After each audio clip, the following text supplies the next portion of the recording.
Durant toute la semaine, vous avez pu suivre l'opération de vidange du lac de retenue du barrage de Saran dans l'Aveyron, un barrage construit sur la Truyère, une rivière qui traverse le département et qui constitue un lien, même un lien vital entre les différents villages de la région.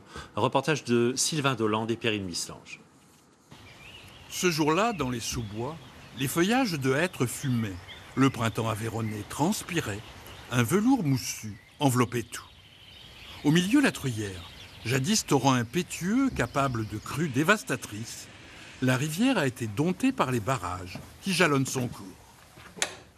Et là, on voit la Truyère très très boueuse, parce qu'en fait, avec la vidange, les sédiments sont là et ça fait une eau marron. Le château de Vallon, sentinelle perché sur son piton depuis la guerre de 100 ans, veille sur la vallée et le pays du Carladès. Nadine s'était prise de passion pour ce monument. Elle fait renaître les peintures gothiques de la chapelle. Même dans cette fresque, la rivière est présente. Là, on a fait le paysage avec les 4 saisons et avec la Truyère qui passe dans la vallée. Autour du donjon, le village n'a plus qu'une vingtaine d'habitants.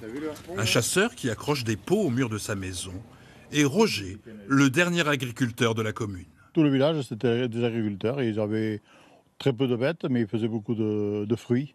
Ils allaient vendre les fruits à la montagne, ils faisaient leur vin. La Truyère, on dit aussi truitière, ça veut dire rivière à truites.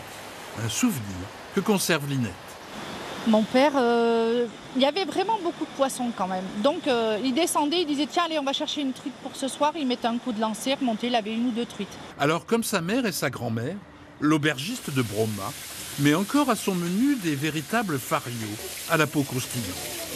Linette, c'est un peu la vedette du canton. Bien sûr, il y a l'aligot, la truffade et le chou farci. Mais surtout, le dynamisme et l'enthousiasme de la patronne. C'est mon paradis. J'ai pas d'étoiles, je suis une auberge rurale. Finalement, la rivière Truyère, avec ses dénivelés, son courant, ses vallées encaissées, a donné de l'énergie à ce petit coin de l'extrême nord Aveyron. Et pas seulement de l'énergie électrique. Une dernière étape aujourd'hui aussi.